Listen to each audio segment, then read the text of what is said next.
problem? The problem is she now needs to escape. Ta-da! Problem created. And the balance is we need to see her being able to escape, unless she's the antagonist. If she's an antagonist, you want to see her getting caught. So you want to see her escape. So throughout the whole entire movie, it's about how she managed to escape, and that's the solution. Can you see that? So she run, and then she open the door, cannot open, then about to come, open. And all of a sudden she stepped on the banana skin and she fall, and then the sword is about to come, and then when she fall, all of a sudden another knife came. Why? A hero came in to save her and block her. Right? And then when she escaped, halfway through she, heart attack. Oh no, leukemia, usually Korean leukemia, right? Right, and then fainted for 10 minutes, and then the bad guys are trying to come and about to hit her the time, and what happened? No, hero come already, so cannot hero again. No, the bad guy also heart attack.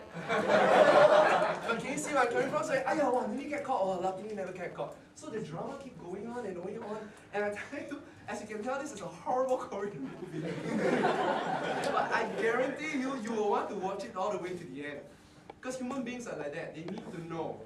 So they need to know what's going on. So have you ever watched a horrible movie and you know it's terrible, but you still sit through it, endure it so that you know the ending, and you go, I knew this is the ending. So it's the same thing.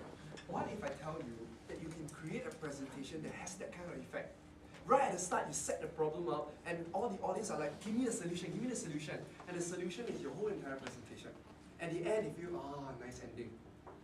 Right? And not the, what are you talking about? Alright? Can you see that? So that's a very, very powerful structure you can use. So how do you do that? Okay, in your handout, I probably give you a very good example. So, for example, if you want to talk about PowerPoint, so the setting could be most PowerPoint presentations are horrible today. So setting really talks about what's happening right now. So let's try something new. Swine flu. You want to talk about swine flu, right? So I can say this. How many people got swine flu already? 66? In Singapore, you know? 66? 72? I'm so outdated, I thought just 12. Oh my god, really? I'll go figure out. Oh my god, 66. Okay, good. So setting, I can say something like, for those of you who do not know, the ignorant feel like Eric Fong. Okay, there are 66 Singaporeans, or 66 people in Singapore who have been infected with the H1N1 flu. Recently, the people at the WHO says that this is a flu, that has the effect of and how many possibilities. So I create a setting. Alright? And we never know, who's going to get it, who's going to get infected. Comes the protagonist, which is you guys, the key character. Any one of you can get it, unfortunately. So the question then is, how are we ever going to prevent that from happening when this disease or this infection is on the rise? So all of a sudden I set out a problem. Can you imagine that one of your close ones actually get it? What's that going to cost? What kind of problems is that going to cost your family? Is that I start to create a problem, and I say, what we all Singaporeans want is to have a safe, family, a happy family, right? To tide through the economic crisis and to get over this flu thing and to come out stronger. And so today, I'm going to share with you 3 strategies on how to reduce the possibility of your family getting the H1N1. You see what I'm doing here? So I set up so beautifully that it's so painful. I don't want to get H1N1. I said, don't worry, I've got a solution. Give me the solution. See that?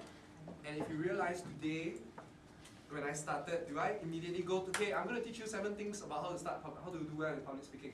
You notice I didn't do that? I could have done that and saved you time, but I will waste time eventually because you won't be able to listen because the value is not created yet. But when I share the story, when I share about the importance, of being able to speak well because people will look at you differently, all of a sudden you can understand, you can relate to that, and you realize how bad people communicate. All of a sudden you go, give me the communication tips, and that's when you open up your mind. It's like a phone call. I don't care how beautiful your voice is. If the person don't pick up the phone, the person will never know how beautiful your voice is. You must always got the audience to pick up the phone first. And this is the strategy. Cool? Alright? Do you guys need a break? Yes. Short break, okay? So I have about 2 or 3 more tips, which is going to be pretty quick, and then we'll probably see we can do a bit of coaching.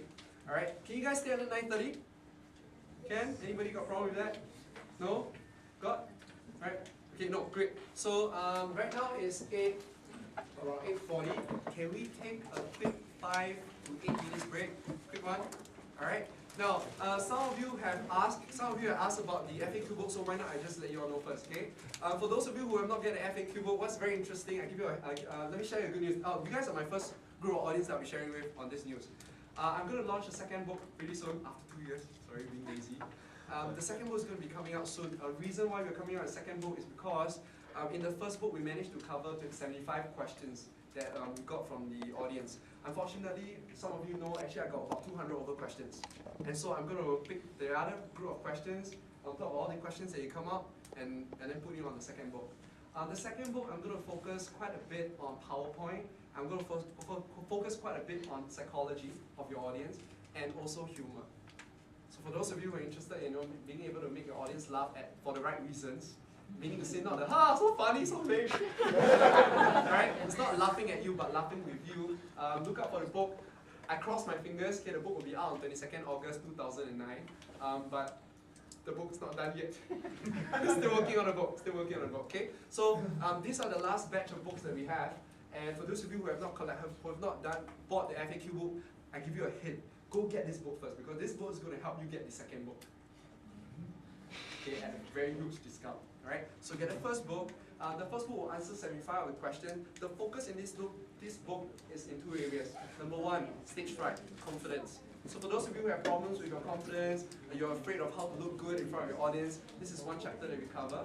For those of you who are looking at how to engage the audience, this is another area that we cover. Okay, Eileen, how many books do we have for FAQ? So we have about...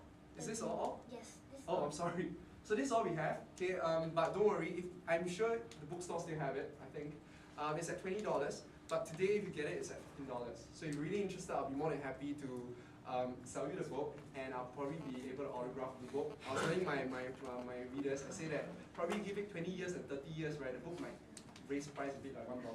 Okay, so buy it first and sell it on eBay. Alright, okay, so I'm going to give you an 8-minute break. Can you go pee? Now, come on, what's wrong with pee? Okay, if you're interested, just let any one of us know, my trainers at the back, okay? Bathrooms, where are they? Is the bathroom open? No, it's not open. Still not open. Well, we want you to exercise a bit, alright? So please go all the way to your left. Okay, all the way to the extreme end, that's where the toilets are. If you guys are open, you can just pee in the open, no one knows. Alright, so see you guys back in 8 minutes. Thank you. Suddenly the other guy came there, hey, hi, it was nice to meet you. And he put his hand out, And I was thinking, which hand do you use to pee? So I asked him, are you left-handed or right-handed? And it was very awkward because like, okay, I'm peeing here, and I'm in the midst of it, and like, how to check your... So I was like, get okay, smiley thing sometimes. So earlier on, our hands were all wet because of walking around, we're like, should we shake our hand or not? It's okay, never mind. But yeah, so the strange things that happen in the toilet. I'm talking about toilet. I'm very scared of using this thing. It's the reason why I don't use this. One time I was in NUS delivering a speech to about 100 of them. The dean was there and all the important people were there. I was talking to them about hosting and ambassadorship. So it was break time like usual. So I was on kick on my everything, right? So I went to the toilet and pee. So I come back. The whole entire lecture theatre was bursting in laughter. Don't know why? I forgot to switch off the microphone, and they heard everything crystal clear because it was like branded wireless. Oh, the water sound, everything was great, like the zip sound. You know what's the best part? Guys, you can relate to me, right? When you pee, it's an extremely good feeling, right? It's the release, right? After you finish releasing, you go. And all of that was recorded. So when I come back, everyone was laughing, and this was one of the moments where there was no turning back. There's nothing you can say that will make it sound better. Right? So I just said, okay, fine. One day I'll be able to laugh at it, but not now. So embarrassing moments like this. It will happen. Okay, talking about DVD. Okay, some of you asked me, so what's this DVD about? This DVD